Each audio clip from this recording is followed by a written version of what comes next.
Hello students, तो एक बार फिर से हम आपके लिए हाजिर हैं। और अगर आपको अभी से थोड़ा सा भी टेंशन हो रहा होगा और एग्ज़ाम करीब आ रहा है तो टेंशन होना आम सी बात है। आपको थोड़ा सा क्या बहुत टेंशन होगा। अभी मात्र आपके एग्ज़ाम में 5 से 7 दिन बचा हुआ है।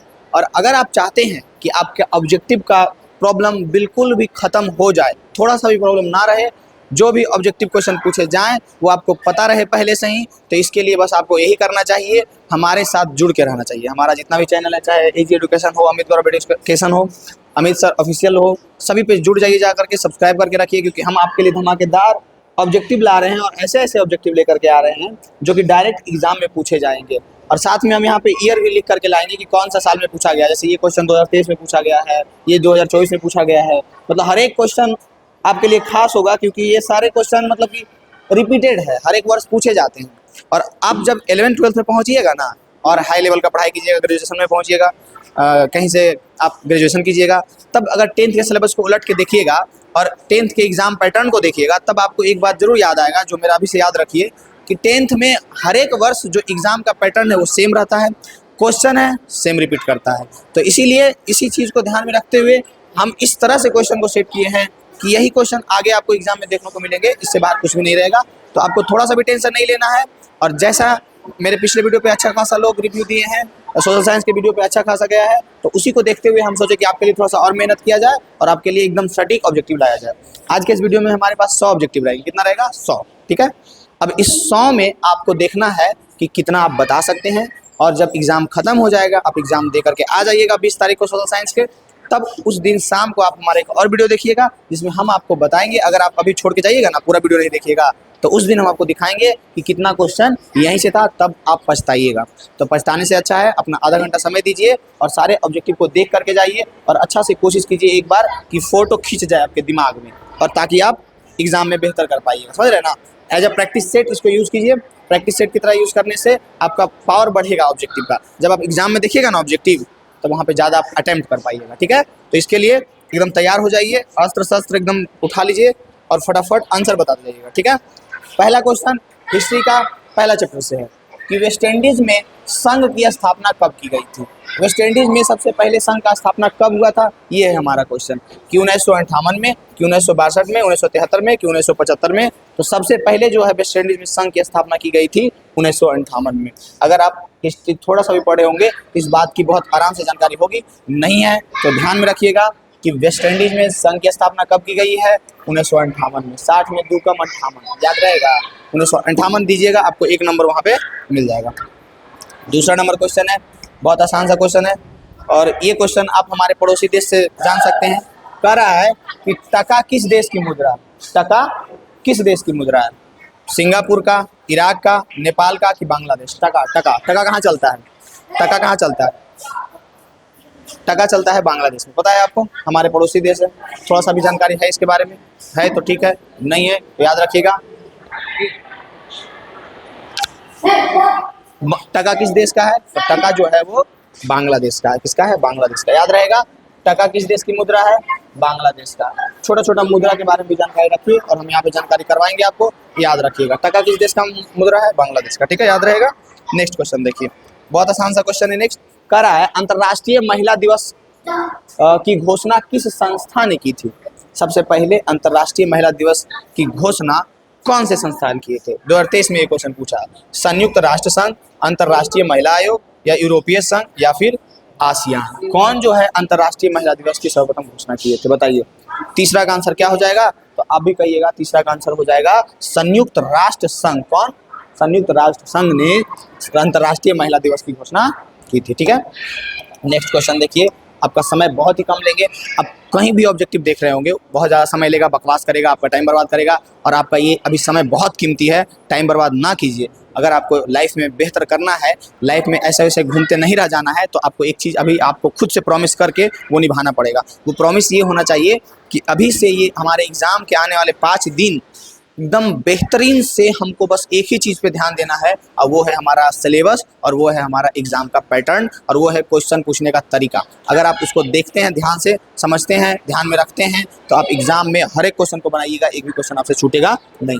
कह रहा है क्वेश्चन कि निम्नलिखित में से कौन संघों के एक साथ आने का उदाहरण नहीं है?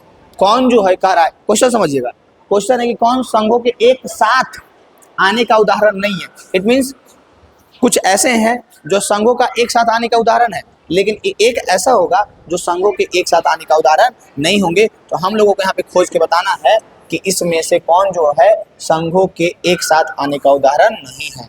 भारत कि संयुक्त राज्य अमेरिका कि स्विट्जरलैंड कि ऑस्ट्रेलिया, क्या हो जाएगा इसका आंसर? आप कमेंट में जरूर फेंक के मारिएगा और इसका आंसर हम बताएंगे आपको कौन है।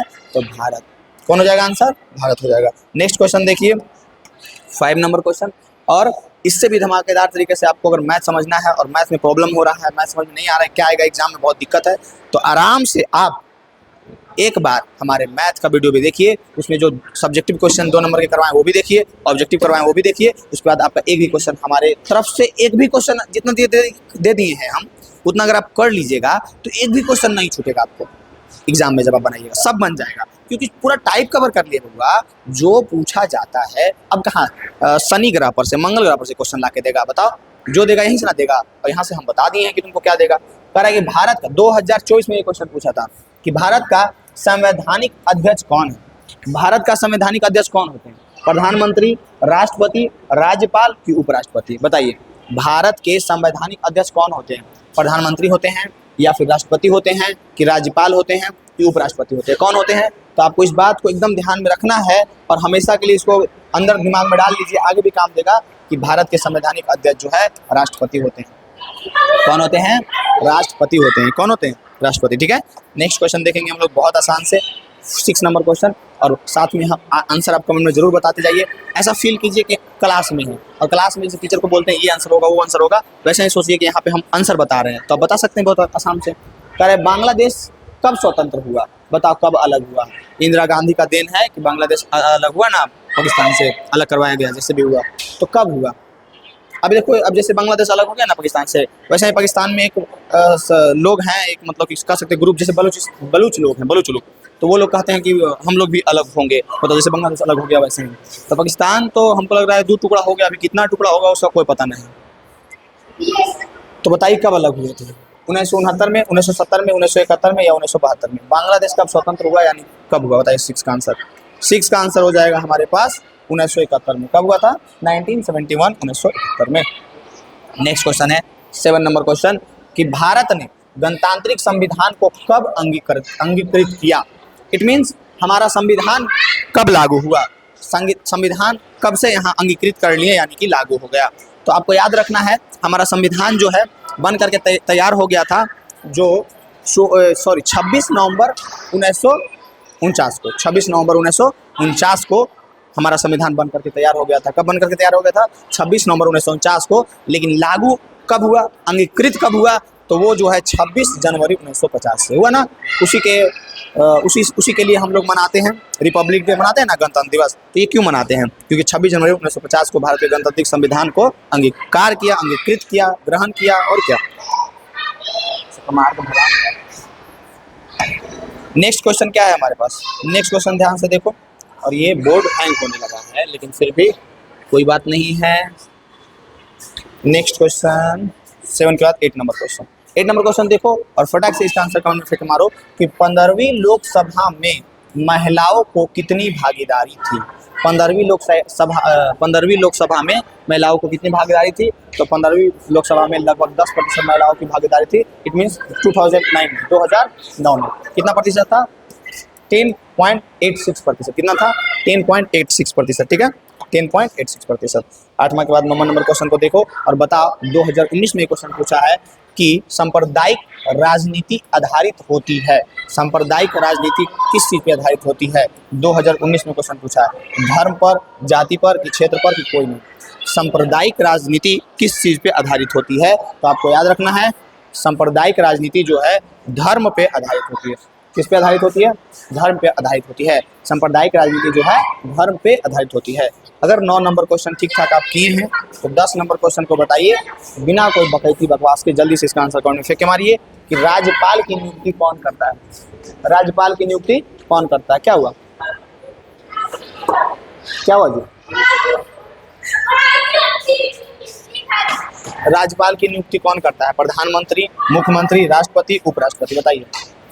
जब तक हम इधर सोच रहे हैं, जब तक आप इसका आंसर कमेंट में एकदम फेंक के मार दीजिए। इसी तरह से आपको क्वेश्चन, अब सोच लो, तुम कुछ ऐसा वैसा मत करो, तुम सोचो क्वेश्चन ये एग्जाम में आया है तो क्या तुमसे बनने लायक है?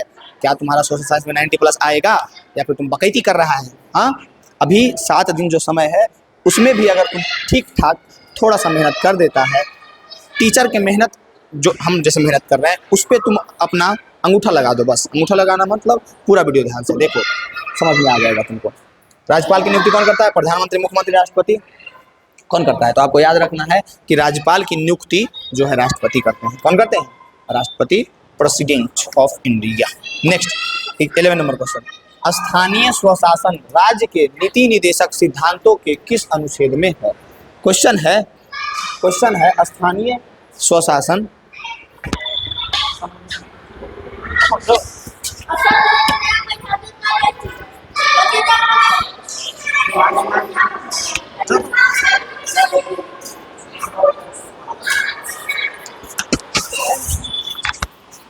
क्वेश्चन है हमारे पास बहुत आसान सा कि स्थानीय स्वशासन राज्य के नीति निदेशक सिद्धांतों के किस अनुच्छेद में है? अनुच्छेद 34, अनुच्छेद 40, अनुच्छेद 42 या अनुच्छेद 51?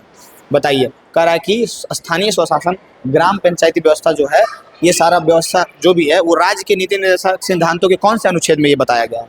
42 में, 51 में, 40 में कि 34 में? 11 का आंसर क्या हो जाएगा? अनुच्छेद 40 में, ग्राम पंचायतों के बारे में। ठीक है, हाँ, स्थानीय स्वशासन राजनीति, इट मीन्स ग्राम पंचायत व्यवस्था।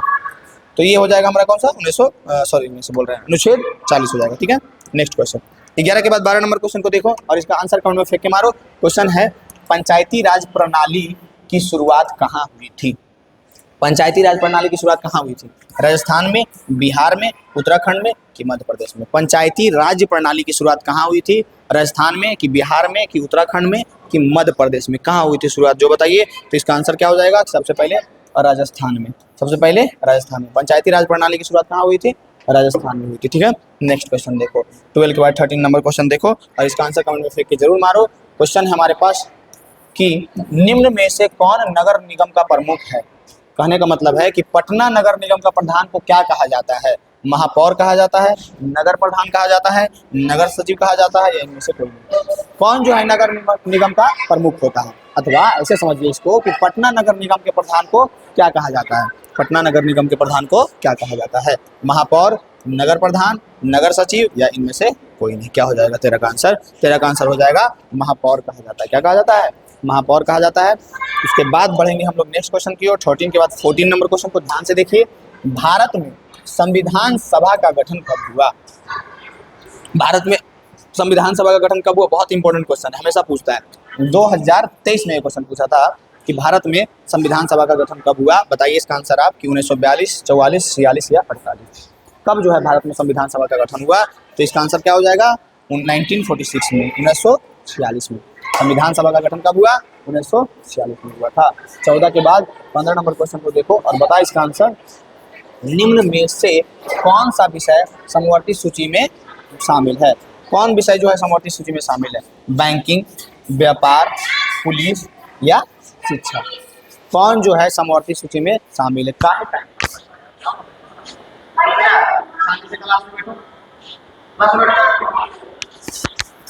निम्न में से कौन सा विषय समवर्ती सूची में शामिल है? समवर्ती सूची में कौन शामिल है जो बताइए? तो समवर्ती सूची में शिक्षा शामिल है। कौन शामिल है? शिक्षा। 15 के बाद 16 नंबर क्वेश्चन देखो, बताइए इसका आंसर। 16 नंबर क्वेश्चन, जिला परिषद का कार्यालय कितने वर्ष का होता है? क्वेश्चन है कि जो हमारा जिला परिषद का कार्यालय होता है वो कितने वर्ष का होता है? 4 वर्ष का, 5 वर्ष का, 6 वर्ष का कि 2 वर्ष का? कितने वर्ष का होता है?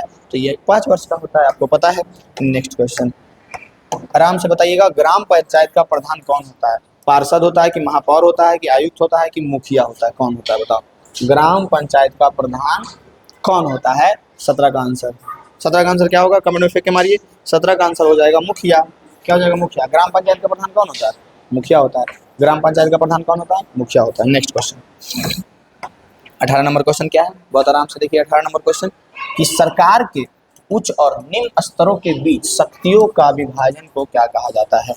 कह रहा है कि सरकार के उच्च और निम्न स्तर यानी कि केंद्र सरकार और राज्य सरकार के बीच जो शक्तियों का विभाजन होता है उसको क्या कहते हैं?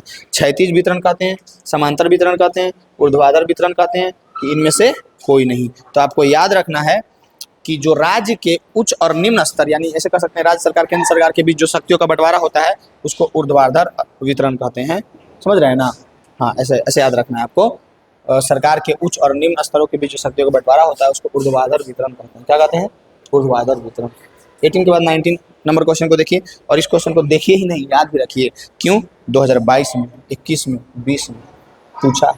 देख रहे हैं, भारत में किस प्रकार की शासन प्रणाली है? संघीय और अध्यक्षीय, संघीय और संसदीय, एकात्मक और अध्यक्षीय, या एकात्मक और संघीय? भारत में किस प्रकार की शासन प्रणाली है? तो 19 का आंसर क्या हो जाएगा? भारत में किस प्रकार की शासन प्रणाली है? इसका आंसर क्या होगा? कौन फेंके मारिए? संघीय और संसदीय।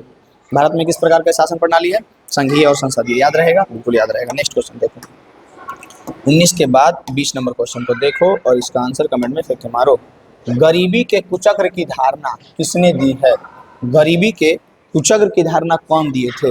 अल्फ्रेड मार्शल, पिग्गू, किंग्स, रैगनर नक्स। इकोनॉमिक्स में पढ़ना होता है सभी का अवधारणा। आप अगर देखें तो ठीक है, नहीं देखें तो छोड़ो। हम बार बार अगर ये बात बोलेंगे तो शायद आप डिमोटिवेट हो सकते हैं, इसलिए हम इसको नहीं बोलते हैं कि आप यहाँ पढ़ें या पढ़े नहीं, इसमें पढ़ना है उसमें पढ़ना है। गोली मारो उसको। तुम क्वेश्चन देखो, क्वेश्चन का ऑप्शन देखो और आंसर कोशिश करो ध्यान में रखने का। ऑप्शन अगर एक बार तुम चारों देख लिया ना, फिर एग्जाम में भी तुमको ऐसा मिल जाएगा ना, तुम पक्का सही करके आएगा। तो मेरा भरोसा तो करो, टेंशन मत लो यार। 6 दिन में तुम करना मचाएगा।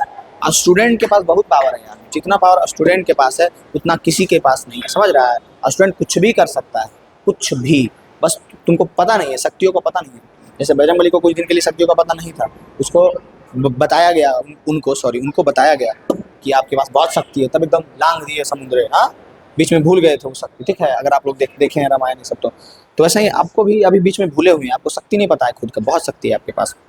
तो कौन किए थे? रैगनर नक्स। गरीबी के कुचक्र की धारणा कौन दिए थे? रैगनर नक्स दिए थे। कौन दिए थे? रैगनर नक्स। ठीक है, नेक्स्ट क्वेश्चन 21 नंबर क्वेश्चन क्या है? 21 नंबर क्वेश्चन है कि प्रथम राष्ट्रीय मानव विकास रिपोर्ट, प्रथम राष्ट्रीय मानव विकास रिपोर्ट किस प्रधानमंत्री के कार्यकाल में जारी हुआ? इंदिरा गांधी के 2023 में पूछा है और 2022 में पूछा है। इंदिरा गांधी के कार्यकाल में, राजीव गांधी के कार्यकाल में, अटल बिहारी वाजपेयी के कार्यकाल में, कि मनमोहन सिंह के कार्यकाल में? 21 का आंसर क्या हो जाएगा? 21 का आंसर हो जाएगा अटल बिहारी वाजपेयी के कार्यकाल में। किनके कार्यकाल में? अटल बिहारी वाजपेयी के कार्यकाल में। 21 के बाद 22 नंबर क्वेश्चन देखो, 2023 में और 2021 में एक क्वेश्चन पूछा है। क्वेश्चन क्या है कि भारत में योजना आयोग का गठन कब किया गया था? बताओ। बहुत फेमस क्वेश्चन है, ये बहुत बार पूछता है, बहुत फेमस क्वेश्चन है कि भारत में योजना आयोग का गठन कब किया गया था? 15 मार्च 1950, 15 सितंबर 1950, 15 अक्टूबर 1951, या इनमें से कोई नहीं? 22 का आंसर क्या हो जाएगा? 22 का आंसर हो जाएगा 15 मार्च 1950। भारत में योजना आयोग का गठन कब हुआ था? 15 मार्च 1950। याद रहेगा? योजना आयोग 15 मार्च 1950। याद रहेगा? 15 मार्च 1950। 15 मार्च 1950 योजना आयोग का गठन भारत में कब हुआ? 15 मार्च 1950। याद रहेगा? बार बार सुनो, मेरी बात को सुनो, ध्यान से सुनो।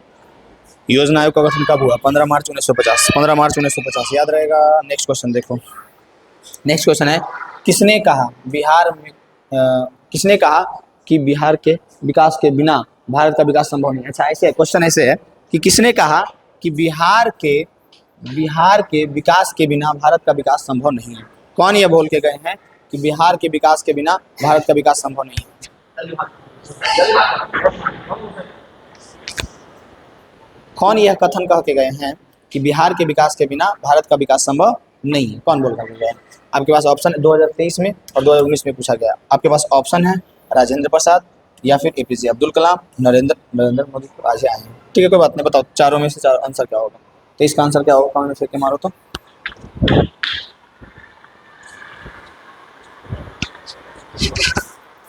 तुम लोग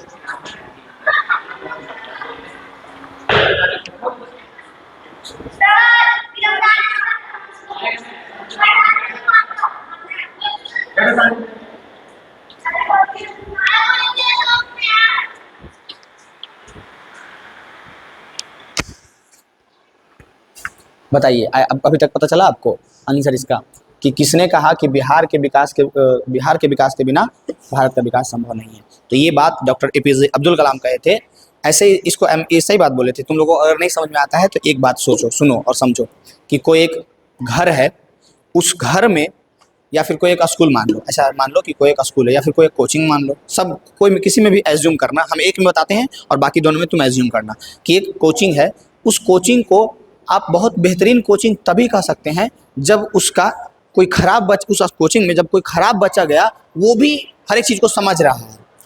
तेज स्टूडेंट जो है वो तो हर एक जगह समझ जाता है, सेल्फ स्टडी करके भी समझ जाता है, लेकिन वो कोचिंग को हम अच्छा कब कहेंगे? वो कोचिंग को अच्छा हम तब कहेंगे, उस टीचर को अच्छा तब कहेंगे जिस स्टूडेंट को नहीं समझ में आ रहा है उसको भी वो समझा दे, समझ रहे ना, तब ना अच्छा कहेंगे।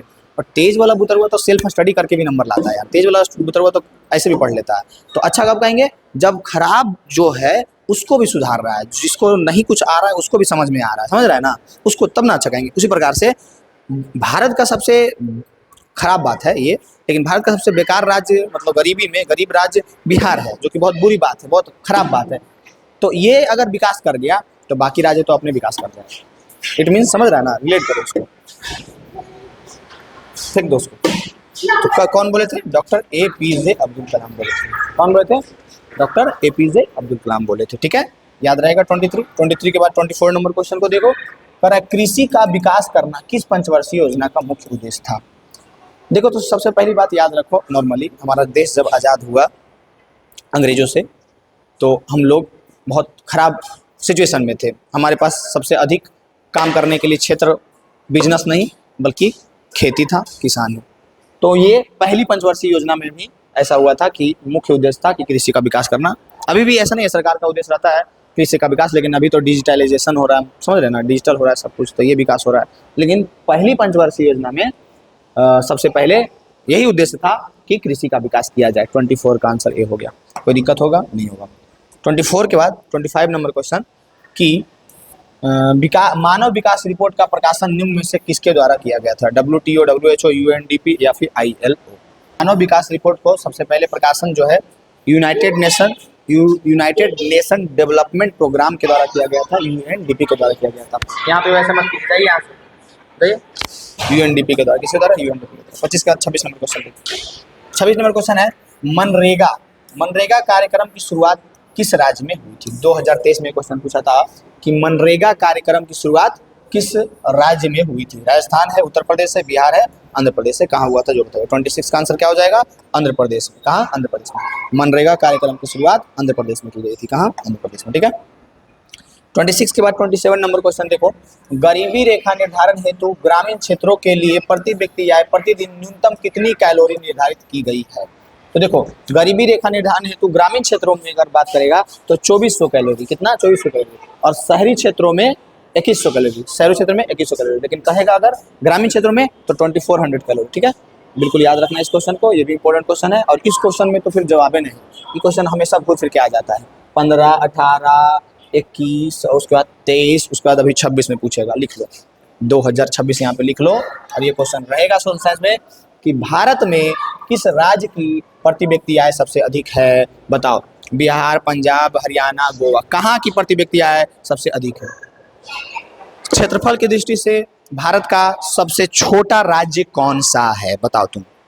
क्षेत्रफल की दृष्टि से भारत का सबसे छोटा राज्य तो क्या बोलेगा? गोवा, है ना जी। और सबसे अधिक प्रति व्यक्ति आय कहाँ का है? गोवा का है। याद रखिएगा, गोवा में गोवा वाले ब्रिज पे सबसे अधिक प्रति व्यक्ति आय, याद रखना। गोवा वाला ब्रिज गाना याद रहेगा ना, उसी से याद रखना कि सबसे अधिक प्रति व्यक्ति आय गोवा का। वर्ष भर में किसी देश में अर्जित आय की कुल मात्रा को क्या कहते हैं? कह रहा है पूरे वर्ष भर में किसी देश में अर्जित आय की कुल मात्रा को क्या कहते हैं? क्या उसको प्रति व्यक्ति आय कहते हैं? क्या उसको औसत आय कहते हैं? क्या उसको राष्ट्रीय आय कहते हैं? या इनमें से कोई नहीं? 29 का आंसर क्या हो जाएगा? कॉमन में फेंके मारिए।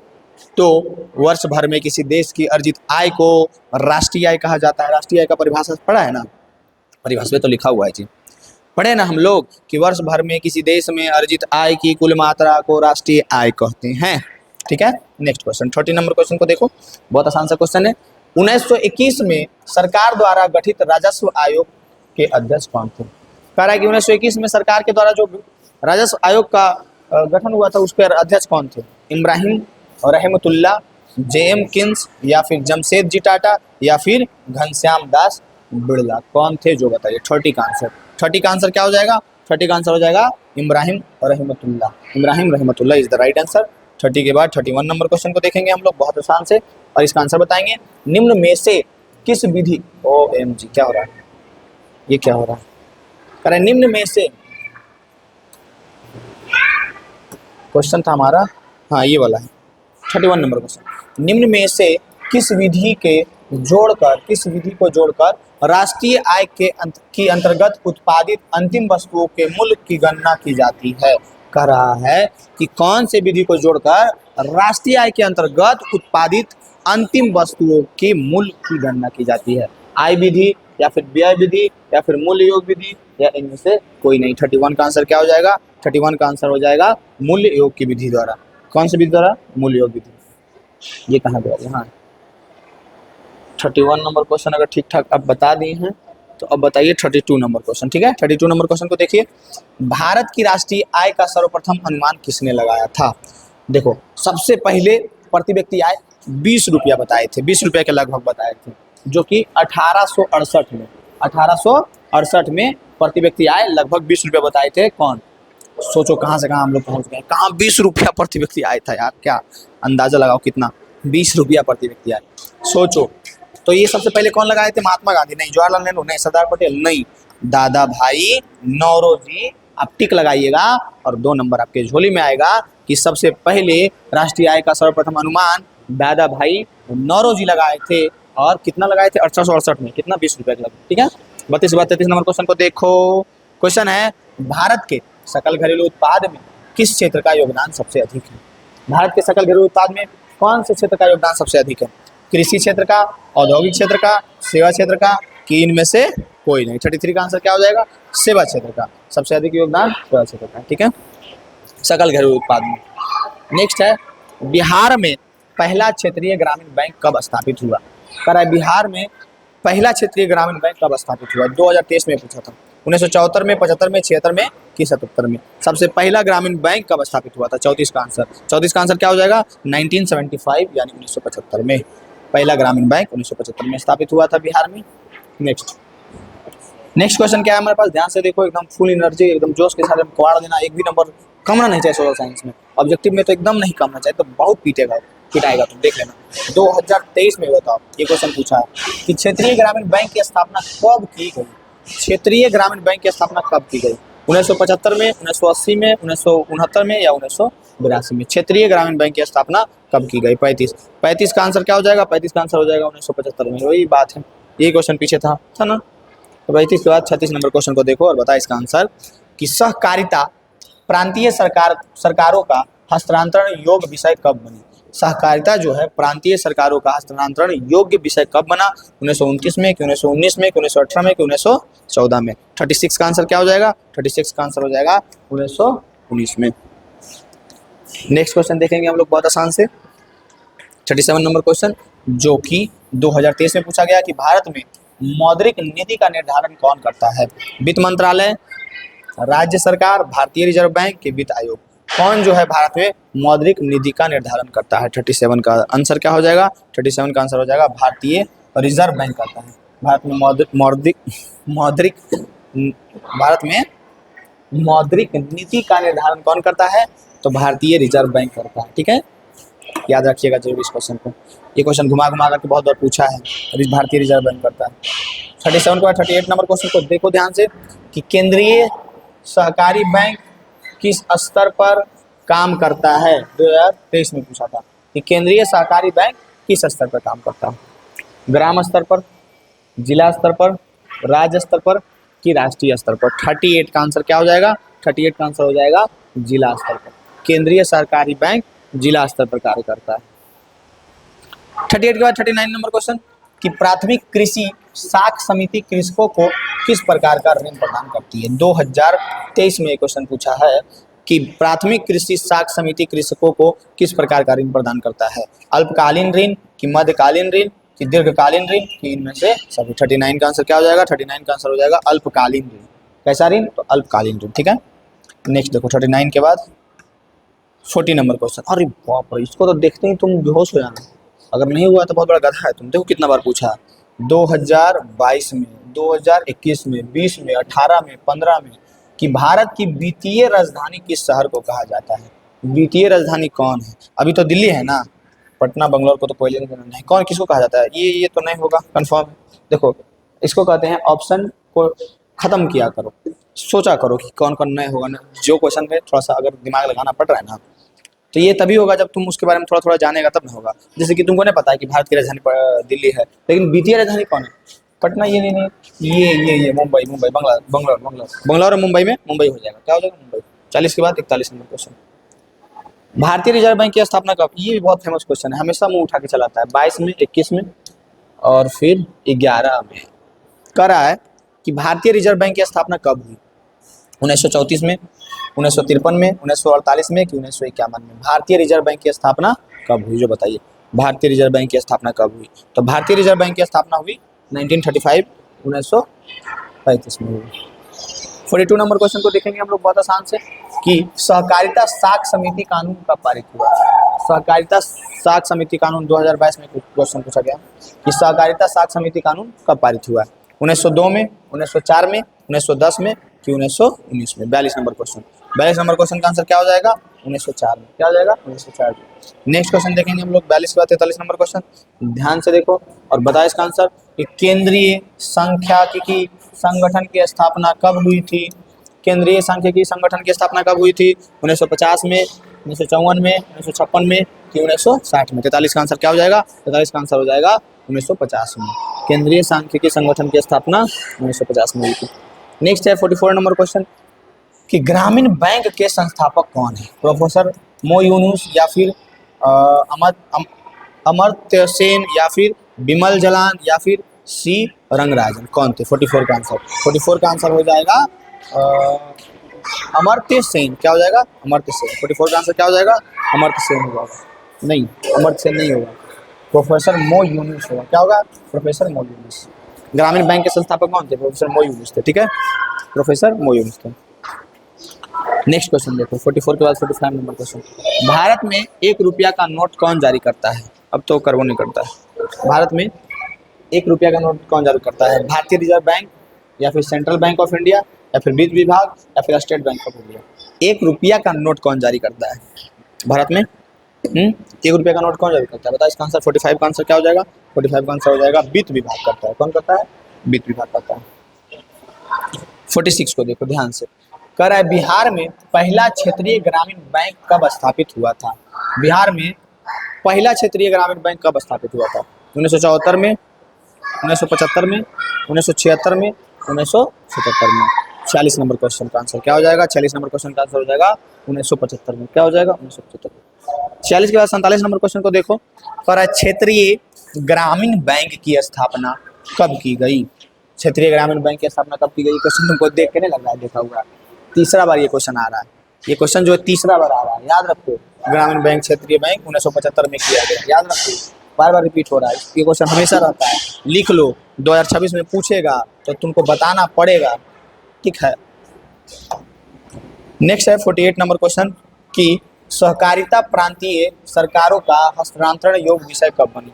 ये भी क्वेश्चन पीछे पूछा गया और वही क्वेश्चन यहाँ पे फिर से आपको दिख रहा है। 48 नंबर क्वेश्चन है ना, रिपीटेड क्वेश्चन। बताओ कब किया गया था? 1919 में। कब किया गया था विषय? अच्छा, सहकारिता प्रांतीय सरकारों का हस्तांतरण योग्य विषय कब बना था? 1919 में बना था। कब बना था? 1919। नेक्स्ट क्वेश्चन जो कि बहुत आसान सा क्वेश्चन है, कि भारत में मौद्रिक नीति का निर्धारण कौन करता है? वित्त मंत्रालय, राज्य सरकार, भारतीय रिजर्व बैंक कि वित्त आयोग? भारत में मौद्रिक नीति का निर्धारण कौन करता है? वित्त मंत्रालय कि राज्य सरकार कि भारतीय रिजर्व बैंक कि वित्त आयोग? 49 का आंसर। 49 का आंसर क्या हो जाएगा? 49 का आंसर हो जाएगा भारतीय रिजर्व बैंक। क्या हो जाएगा? भारतीय रिजर्व बैंक। क्या हो जाएगा? भारतीय reserve bank. Next question 50 number question, बहुत आसान सा क्वेश्चन है, केंद्रीय सहकारी बैंक किस स्तर पर काम करता है? ग्राम स्तर पर, जिला स्तर पर, राज्य स्तर पर, राष्ट्रीय स्तर? सेम क्वेश्चन है जो पीछे हम लोग पूछे थे, रिपीट हो रहा है क्वेश्चन। बताओ, रिपीट हो रहा है तभी तुम आंसर नहीं बता पाएगा। अरे यार, तुमको हम एकदम एग्जाम में बैठ के ऐसा क्वेश्चन बनाने योग्य बना रहे हैं ना, तुम बस मेरा वीडियो तो देखो, एकदम गर्दा मचाएगा तुम, समझ रहा है? केंद्रीय सहकारी बैंक किस स्तर पर काम करता है? ग्राम स्तर पर, जिला स्तर पर, राज्य स्तर पर फिर राष्ट्रीय स्तर पर? 50 का आंसर क्या हो जाएगा? 50 का आंसर हो जाएगा जिला स्तर पर। 50 का आंसर क्या हो जाएगा? जिला स्तर पर। नेक्स्ट क्वेश्चन देखेंगे हम लोग, 51 नंबर क्वेश्चन, ध्यान से देखो। प्राथमिक कृषि साख समिति कृषकों को किस प्रकार का ऋण प्रदान करती है? अल्पकालीन, मध्यकालीन, दीर्घकालीन या इनमें से सेम क्वेश्चन पीछे है। कैसा कैसा ऋण प्रदान करती है? अल्पकालीन। 51 का आंसर क्या हो जाएगा? अल्पकालीन। 51 का आंसर अल्पकालीन। नेक्स्ट क्वेश्चन देखो, 52 नंबर क्वेश्चन देखो, ये देखते हैं। अब भारत का वित्तीय, पीछे था ना ये क्वेश्चन रिपीट हो रहा है, यहाँ पे कुछ क्वेश्चन रिपीट होगा, ध्यान से देखो और बताओ। देखते हैं तुमको नहीं लग रहा है कि देखे हैं, क्योंकि ये क्वेश्चन पीछे करवाए हैं गधा। भारत की वित्तीय राजधानी किस शहर को कहा जाता है? बताओ। 2024, 21, 20, 18, 15 में पूछा गया। मुंबई को, दिल्ली को, पटना को कि बंगलौर को? किसको कहा जाता है? मुंबई को कहा जाता है। किसको कहा जाता है? मुंबई को। तुम लोग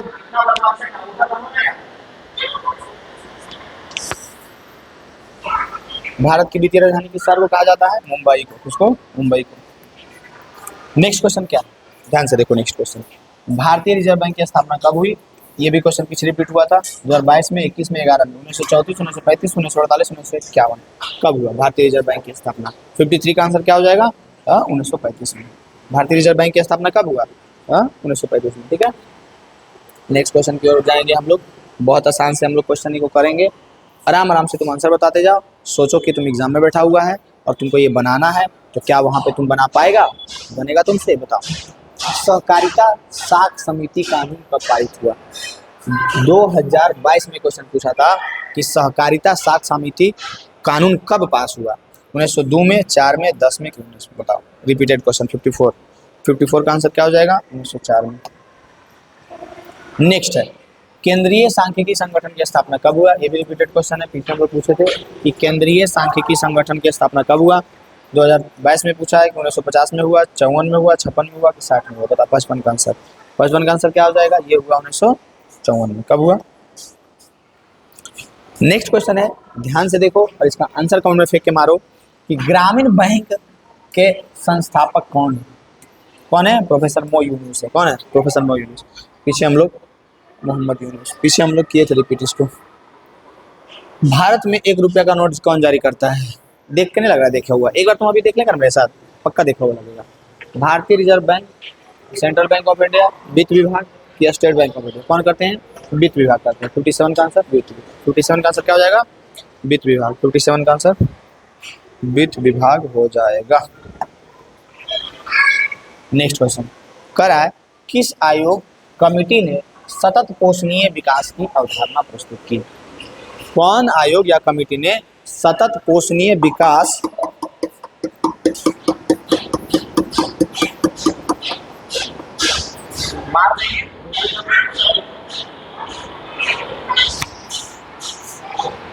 किस आयोग कमिटी ने सतत पोषणीय विकास की अवधारणा प्रस्तुत की? ब्रुंटलैंड आयोग, ब्रेंटन वुड्स कमेटी, साइमन आयोग कि जेनेवा आयोग? किस आयोग या कमेटी ने सतत पोषणीय विकास की अवधारणा प्रस्तुत की? 58 का आंसर। 58 का आंसर क्या हो जाएगा? ब्रुंटलैंड आयोग ने। किसने? ब्रुंटलैंड आयोग ने। 58 के बाद 59 नंबर क्वेश्चन को देखिए। भारत में बफर स्टॉक कौन बनाता है? बफर स्टॉक कौन बनाता है भारत में? भारतीय खाद्य निगम, खाद्य एवं कृषि संगठन, संयुक्त राष्ट्र संघ या इनमें से कोई नहीं? भारत में बफर स्टॉक कौन बनाता है? 59 का आंसर। 59 का आंसर हो जाएगा भारतीय खाद्य निगम। नेक्स्ट है कि लौह अयस्क है नवीकरणीय संसाधन है, अनवीकरणीय संसाधन है, जैव संसाधन है कि मानवकृत संसाधन है? लौह अयस्क क्या है? लौह अयस्क कौन आदमी बनाता है जी? है अनवीकरणीय संसाधन है। कैसा संसाधन है? अनवीकरणीय संसाधन। नेक्स्ट क्वेश्चन है कि निम्न में कौन कार्बनिक खनिज है? 2022 में क्वेश्चन पूछा कि कौन जो है कार्बनिक खनिज है? कोयला, अभ्रक, बॉक्साइट या तांबा? 61 का आंसर।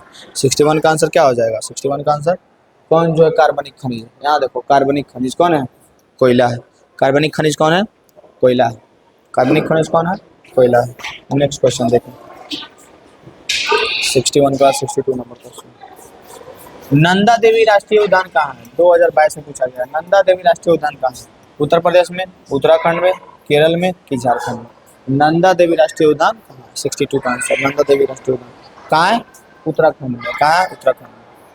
62 के बाद 63 नंबर क्वेश्चन को देखो और इसका आंसर कमेंट में फेंक मारो। 2022 में पूछा गया है कि वेटलैंड आयोग संबंधित है किससे? समावेशी विकास से, आधारभूत संरचना से, या फिर सतत विकास से, या फिर आर्थिक विकास से। 63 का आंसर क्या हो जाएगा? सतत विकास से। वेटलैंड आयोग किससे संबंधित है? सतत विकास से संबंधित। प्रथम पृथ्वी सम्मेलन कहाँ हुआ था? प्रथम पृथ्वी सम्मेलन कहाँ हुआ था? 2022 में पूछा है कि प्रथम पृथ्वी सम्मेलन कहाँ हुआ था? जोहान्सबर्ग में, रियो डी जेनेरियो में, न्यूयॉर्क में, क्योटो में? प्रथम पृथ्वी सम्मेलन हुआ था रियो डी जेनेरियो में, द्वितीय पृथ्वी सम्मेलन हुआ था न्यूयॉर्क में। ठीक है, अभी आगे आएगा, पता नहीं क्या आएगा, देखो ना, देखते हैं। ठीक है, कोई दिक्कत नहीं होगा। प्रथम कहाँ हुआ था? रियो डी जेनेरियो में। 65 नंबर क्वेश्चन है, देखिए ध्यान से, कि कोयला किस प्रकार का संसाधन है? बहुत आसान सा क्वेश्चन है। कोयला किस प्रकार का संसाधन है बताइए तो? नवीकरणीय, जैव, अजैव, या फिर अनवीकरणीय? कैसा है? अनवीकरणीय संसाधन है। एक बार इस्तेमाल करने के बाद दोबारा नहीं कर सकते हैं। सीमित भंडार है। द्वितीय पृथ्वी सम्मेलन कहाँ हुआ था? द्वितीय पृथ्वी सम्मेलन कहाँ हुआ था? मॉस्को, पेरिस, न्यूयॉर्क में हुआ था। अमेरिका, न्यूयॉर्क 1997 में हुआ था, 1997 में हुआ था द्वितीय पृथ्वी सम्मेलन न्यूयॉर्क में। ठीक है, नेक्स्ट क्वेश्चन क्या है? 19 में और 14 में पूछा है कि सौर ऊर्जा निम्नलिखित में से कौन सा संसाधन है? सौर ऊर्जा कैसा है? पुनः पूर्ति योग्य है, अजैव है, अचक्रीय है, मानवकृत है? मानवकृत है यार, अचक्रीय है, चक्रीय है ये, तो कैसा? पुनः पूर्ति योग्य है। 67 का आंसर क्या हो जाएगा? पुनः पूर्ति योग्य। सौर ऊर्जा कैसा, कौन से संसाधन है? तो पुनः पूर्ति योग्य है। अभी तो पूर्ति हो रहा है, एक बार यूज किए, दोबारा यूज कर रहे हैं हम लोग डेली। निम्नलिखित में से किसका कथन है? संसाधन होते नहीं बनते हैं। संसाधन होते नहीं बनते हैं, यह कथन किनका है? जिम्मरमैन का है, माल्थस का है, डार्विन का है, या फिर इराटोस्थनीज का है? किसका है? किसका है बताओ? किसका है ये कथन कि संसाधन होते नहीं बनते हैं? 68 का आंसर किसका हो जाएगा? जिम्मरमैन ने कहा था कि संसाधन होते नहीं बनते हैं। बहुत फेमस ये कथन है, पूछता है, हमेशा ध्यान रखना। निम्नलिखित में से किस नदी को बिहार का शोक कहा जाता है? मतलब इसमें क्या कहें अब बताओ, इसको ध्यान से देखो और बताओ हम क्या बोले इसमें। देखो 2023 में पूछा है, 2022 में पूछा है, 2021 में पूछा है, 2020 में पूछा है, 2019 में, दोनों सिटिंग में पूछा है, 16 में पूछा है, 15 में पूछा है कि कौन जो है बिहार का शोक नदी है। इतना दफा पूछ दिया है, अब तुम इसको नहीं देखेगा तो तुम गधा है ना यार। देख के जाओ, इसको ध्यान में रखो। किसको कहा जाता है? गंगा, गंडक, कोसी, पुनपुन। किसको किसको? गंगा, गंडक, कोसी, पुनपुन, किसको जो है बिहार का शोक नदी कहा जाता है? 69 का आंसर किसको? हाँ, किसको कहा जाता है? याद रखना, कोसी नदी को। किसको? कोसी को। किसको?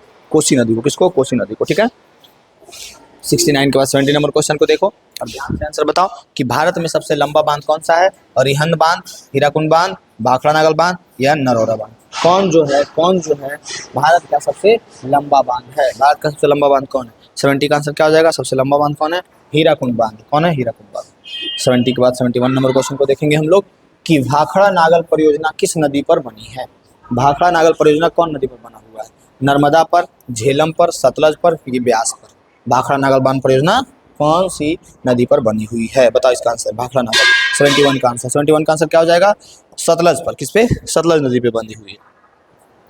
71 के बाद देखिए 72 नंबर क्वेश्चन और इसका आंसर बताइए कि स्वेज नहर को कब खोला गया? स्वेज नहर को कब खोला गया? 2023 में पूछा है। 1828 में, 1869 में, 1914 में, कि 1924 में? 72 का आंसर क्या हो जाएगा? 72 का आंसर हो जाएगा 1869 में। ठीक है, 72 के बाद 73 नंबर क्वेश्चन को हम लोग देखेंगे आसान से और इसका आंसर बताएंगे कि कृष्णा राज सागर बांध किस नदी पर बना है? कृष्णा राज सागर बांध किस नदी पर बना हुआ है? कृष्णा नदी पर, नर्मदा नदी पर, कावेरी पर, या रिहंद पे? कौन से नदी पे कृष्णा राज सागर बांध बना हुआ है? बताओ। 73 का आंसर क्या हो जाएगा? कावेरी पर। कृष्णा राज सागर बांध कौन नदी पे बना हुआ है? तो कावेरी नदी पे। ठीक है, 73 के बाद 74 नंबर क्वेश्चन को देखेंगे हम लोग कि प्रथम राष्ट्रीय जल नीति कब लागू हुआ? अगस्त 1980 में, जुलाई 1985 में, सितंबर 1987 में, अक्टूबर 1990 में? प्रथम राष्ट्रीय जल नीति कब लागू हुआ? प्रथम राष्ट्रीय जल नीति कब लागू हुआ? 74 का आंसर क्या हो जाएगा? सितंबर 1987 में। सितंबर 1987 में। 74 के बाद 75 नंबर क्वेश्चन को देखेंगे और बताओ कि गोविंद सागर मानव निर्मित या कृत्रिम जलाशय संबंधित है? गोविंद सागर मानव, ये जो है गोविंद सागर, ये मानव निर्मित या कृत्रिम जलाशय संबंधित है? किससे संबंधित है? रिहंद बांध से, हीराकुंड बांध से, भाखड़ा नागल बांध से, या नरौरा बांध से? किससे संबंधित है? 75 का आंसर किससे है? भाखड़ा नागल बांध से। किससे है? भाखड़ा नागल बांध से। 75 के बाद 76 नंबर क्वेश्चन को देखेंगे। कह रहा है भारत में सर्वाधिक वर्षा होती है 2022 में, 2019 में पूछा है। भारत में सर्वाधिक वर्षा होती है कहाँ? पूर्णिया में, चेरापूंजी में, कोची में, कि माउसी नगर में, माउसीन राम, अच्छा मानसीन राम मेघालय, मानसीन राम मेघालय में या फिर पूर्णिया में कि चेरापूंजी में कि कोची में, कहाँ होता है सबसे अधिक वर्षा? माउसीन राम में होता है। कहाँ होता है? माउसीन राम में। 76, कोई दिक्कत है 76 में? हाँ बताओ, नहीं है। नेक्स्ट क्वेश्चन देखेंगे। कह रहा है कि देश के बांधों को किसने आधुनिक भारत का मंदिर कहा? देश के बांधों को आधुनिक भारत का मंदिर किसने कहा? महात्मा गांधी ने, डॉक्टर राजेंद्र प्रसाद ने, पंडित जवाहरलाल नेहरू ने, या फिर स्वामी विवेकानंद ने? किसने कहा? तो पंडित जवाहरलाल नेहरू ने कहा था कि देश के बांध जो है आधुनिक भारत के मंदिर हैं। देश के बांध पंडित जवाहरलाल नेहरू ने बोला था। नेक्स्ट है 78 नंबर क्वेश्चन। 2020 में पूछा है, 18 में पूछा है, 15 में पूछा है कि सुनामी का प्रमुख कारण क्या है? सुनामी का प्रमुख कारण क्या है? समुद्र में भूकंप आना, स्थलीय क्षेत्र पर भूकंप आना, द्वीप पर भूकंप आना, या इनमें से कोई नहीं। सुनामी का प्रमुख कारण क्या है? 78 का आंसर सुनामी का प्रमुख कारण। सुनामी का प्रमुख कारण है समुद्र में भूकंप आना, यही ना है जी? बताओ, स्थल क्षेत्र में भूकंप आएगा, एक में समुद्र से कोई लेना देना है? द्वीप पर भूकंप आएगा, इससे नहीं लेना देना है, इनमें से कोई नहीं। समुद्र में भूकंप आता है तभी ना सुनामी उठता है, बिल्कुल। नेक्स्ट क्वेश्चन 78 के बाद 79 नंबर क्वेश्चन। 79 नंबर क्वेश्चन है कि निम्नलिखित में मानव जनित आपदा नहीं है। निम्नलिखित में कौन जो है मानव जनित आपदा नहीं है? आतंकवाद मानव जनित आपदा है, रेल दुर्घटना मानव जनित आपदा है, सुनामी सांप्रदायिक दंगा मानव जनित आपदा है। मानव जनित जो मानव के द्वारा बनाया जाता है वो वाला कौन सा है? तो ये भी है मानव जनित, ये भी है मानव जनित, ये भी है मानव, लेकिन सुनामी मानव जनित नहीं है। सुनामी क्यों आता है? समुद्र में भूकंप आने से, तो ये मानव जनित है। भूकंप तुम लाता है, तुम्हारा चच्चा लाता है, बताओ नहीं। लेकिन आतंकवाद तो आदमी है ना बनता है जी। नेक्स्ट क्वेश्चन है हमारे पास, इनमें से कौन मानव जनित आपदा नहीं है? सांप्रदायिक दंगा, आतंकवाद, रेल दुर्घटना, इनमें से कोई नहीं। वही क्वेश्चन है, ऑप्शन चेंज कर दिया है, देखो इस तरह से रहेगा। अगर उसमें भी चेंज, एग्जाम में भी थोड़ा थोड़ा इधर उधर चेंज, तो ध्यान देना। सांप्रदायिक दंगा मानव जनित आपदा है, आतंकवाद मानव जनित आपदा है, रेल दुर्घटना मानव जनित आपदा है, इनमें से कोई नहीं हो जाएगा हमारा आंसर। इनमें से मानव जनित आपदा कौन नहीं? नेक्स्ट क्वेश्चन है हमारे पास, बहुत आसान सा क्वेश्चन है, ध्यान से देखो कि महाराष्ट्र में भूकंप आने का मुख्य कारण था। अरे यार, कह रहा है कि महाराष्ट्र में भूकंप आने का मुख्य कारण क्या था? अधिक रेल परिचालन, या फिर वृक्षारोपण आंदोलन, या फिर शहरीकरण, या फिर कोयना बांध का निर्माण। महाराष्ट्र में भूकंप आने का कारण क्या था? 81 का आंसर। 81 का आंसर क्या हो जाएगा? 81 का आंसर हो जाएगा हमारे पास कोयना बांध का निर्माण। कोयना बांध के निर्माण के कारण महाराष्ट्र में भूकंप आया था। नेक्स्ट क्वेश्चन है हमारे पास, निम्न में से कौन प्राकृतिक आपदा नहीं है? देखो इस तरह से क्वेश्चन बहुत रहेगा, प्राकृतिक आपदा है, मानव निर्मित आपदा है। तो क्वेश्चन है कि प्राकृतिक आपदा नहीं है, ध्यान से पढ़ना, क्वेश्चन को फंसाने के लिए पूछेगा। कोई सोचेगा प्राकृतिक आपदा है, बाढ़ मार के चलाएगा, लेकिन नहीं, ध्यान से सुनो, कुछ और है क्वेश्चन। प्राकृतिक आपदा कौन नहीं है? बाढ़, हिंसा, भूकंप, सुखाड़। प्राकृतिक आपदा कौन नहीं है? तो आई थिंक हिंसा जो है वो प्राकृतिक आपदा नहीं है। कौन नहीं है? हिंसा। हिंसा के अलावा तो प्राकृतिक बाढ़ भी है, भूकंप भी है, सुखाड़, तीनों प्राकृतिक आपदा है, लेकिन हिंसा प्राकृतिक आपदा। इनमें कम विनाशकारी आपदा कौन है? भूस्खलन, या सुनामी, या बाढ़, या सूखा? कौन जो है विनाशकारी, कम विनाशकारी आपदा है? कौन जो है कम विनाशकारी आपदा है? बताओ, इनमें कौन जो है कम विनाशकारी आपदा है? 83 का आंसर। 83 का आंसर क्या हो जाए? भूस्खलन कम विनाशकारी है, सुनामी, बाढ़, सूखा के अपेक्षा, ऐसा हम लोग मानते हैं। सुनामी किस भाषा का शब्द है? सुनामी जो है कौन भाषा का शब्द है? हिंदी का, अंग्रेजी का, जापान का, कि अरबी का? सुनामी कौन सी भाषा का शब्द है? सुनामी जो है वो जापानी शब्द है। सुनामी कौन सी भाषा का शब्द है? याद रहेगा, सुनामी कौन सी भाषा का शब्द है? जापानी शब्द है सुनामी। सुनामी कौन सी भाषा का शब्द है?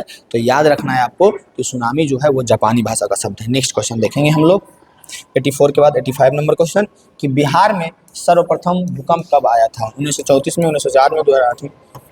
हमारे 10th के बुक के अनुसार बिहार में सर्वप्रथम भूकंप कब आया था? 85 का आंसर। 85 का आंसर हो जाएगा 1934 में। 85 का आंसर क्या हो जाएगा? 1934 में, हमारे बुक के अनुसार, ठीक है। बाकी कब आया था पता नहीं। 2023, 2022, 2021, 2020, 2016, 2014। बस करो भाई, बस करो, अब कितना पूछोगे? फिर पूछेगा, यहाँ पे लिख लो 2026। कह रहा है महासागर के तली पर होने वाले कंपन को किस नाम से जाना जाता है? महासागर के तल में जब कंपन होता है तो क्या होता है? भूकंप आता है, चक्रवात, सुनामी, की कोई क्या होता है? तुम हमको लगता है कि पीछे जो क्वेश्चन बताए ना उसके अनुसार तुम इसको सोच के बता सकता है। बताओ इसका आंसर क्या होगा 86 का? हाँ अभी ना बोले हैं, सुनामी। क्या होता है? सुनामी होता है। क्या होता है? सुनामी। 86 के बाद 87 नंबर क्वेश्चन देखेंगे हम लोग।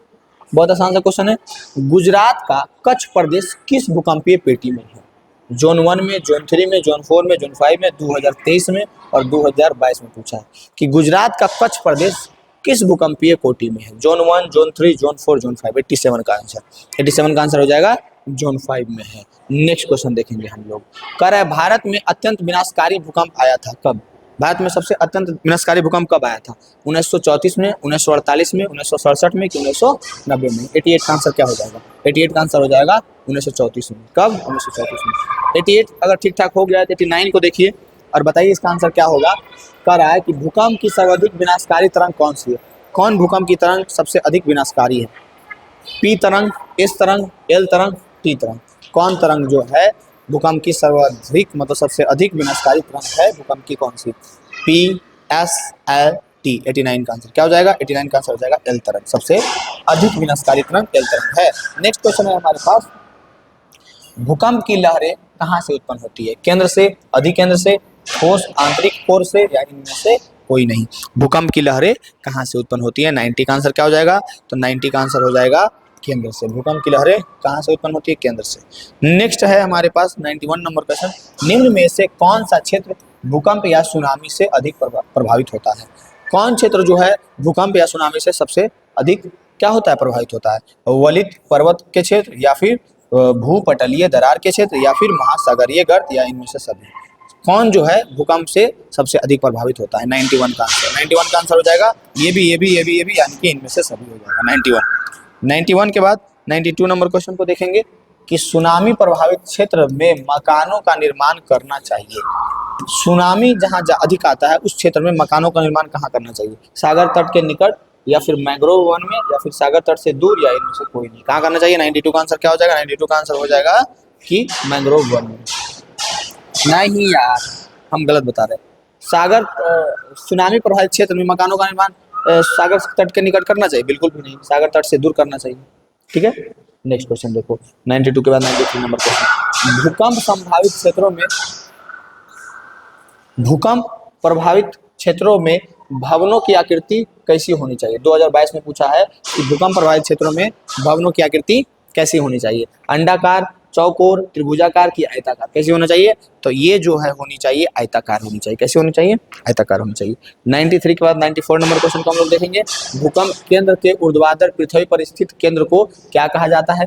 भूकंप केंद्र के ऊर्ध्वाधर पृथ्वी पर स्थित केंद्र को भूकंप केंद्र, अधिकेंद्र, अनुकेंद्र या इनमें से कोई नहीं क्या कहा जाता है? 94 का आंसर, 94 का आंसर हो जाएगा कि अधिकेंद्र कहा जाता है। क्या कहा जाता है? अधिकेंद्र। 94 के बाद 95 नंबर क्वेश्चन को देखो और बताओ तुम्हारा कितना सही जा रहा है। सुनामी किस स्थान पर आता है? स्थल पर, समुद्र पे, आसमान पर, इनमें से कोई नहीं। सुनामी कहाँ आता है? सुनामी से रिलेटेड पता है हमेशा एग्जाम में पूछ देता है, सुनामी कहाँ आएगा? स्थल पे, समुद्र में, आसमान में?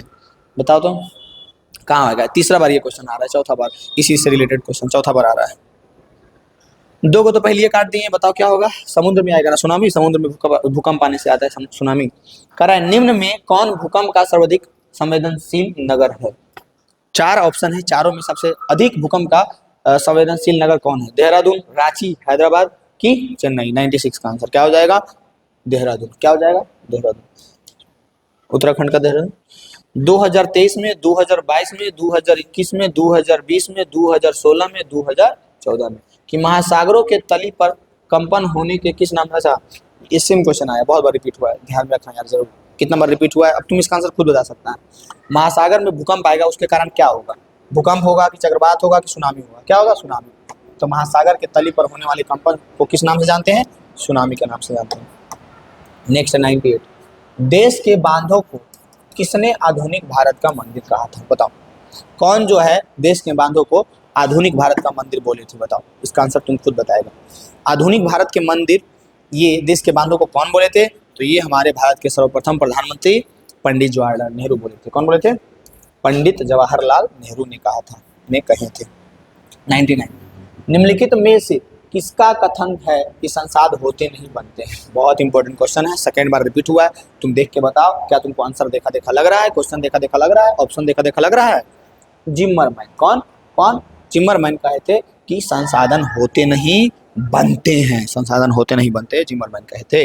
नेक्स्ट क्वेश्चन है 99 के बाद 100 नंबर क्वेश्चन कि भारत की राष्ट्रीय आय सर्वप्रथम अनुमान किसने लगाया? ये भी बहुत इंपॉर्टेंट क्वेश्चन है।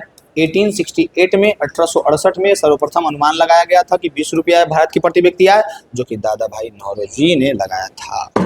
क्या आप यहाँ तक ठीक से आ पाए हैं? अगर आप यहाँ तक पहुँचे हैं तो आप बहुत बड़े धन्यवाद के पात्र हैं। यहाँ तक आने के लिए वीडियो में बहुत बहुत धन्यवाद। अगर आप यहाँ तक देखे हैं, हम बेस्ट ऑफ लक कहेंगे। आप एग्जाम में बहुत बेहतरीन करने वाले हैं। इस तरह से जिस स्टूडेंट के पास पेशेंस है कि इतना देख लिया 100 क्वेश्चन, वो समझो बहुत अच्छा करने वाला है। आप एग्ज़ाम में गर्दा मचाने वाले हैं, बहुत अच्छे मार्क्स लाने वाले हैं। इतना अच्छे मार्क्स लाने वाले हैं कि अगल बगल जो भी छोड़ के गया होगा ना वीडियो, वो पछताएगा बाद में कि अरे यार यहीं से तो क्वेश्चन था।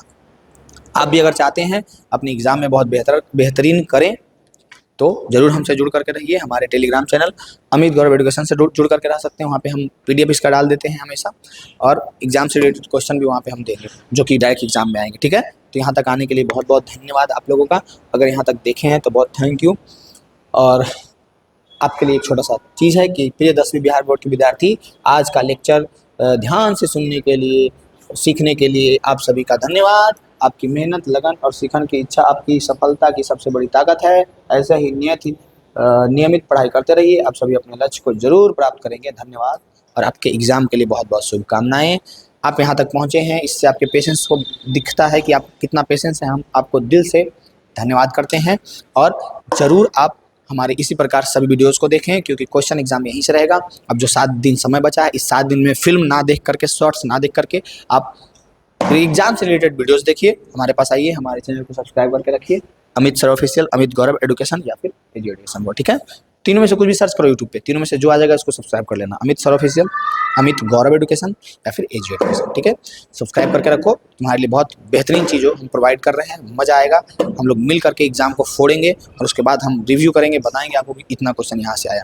तो फिर से एक बार यहाँ तक पहुँचने के लिए बहुत बहुत बहुत बहुत धन्यवाद। क्वेश्चन जरूर रिपीट कर लीजिएगा, 1 से 2 बार देख लीजिएगा। एग्जाम में ऑप्शन देख के ही आपको पता चलेगा कि अच्छा ये नहीं ये आंसर होगा, ये नहीं ये आंसर होगा। समझ रहे हैं ना? जरूर कीजिएगा। ठीक है, धन्यवाद।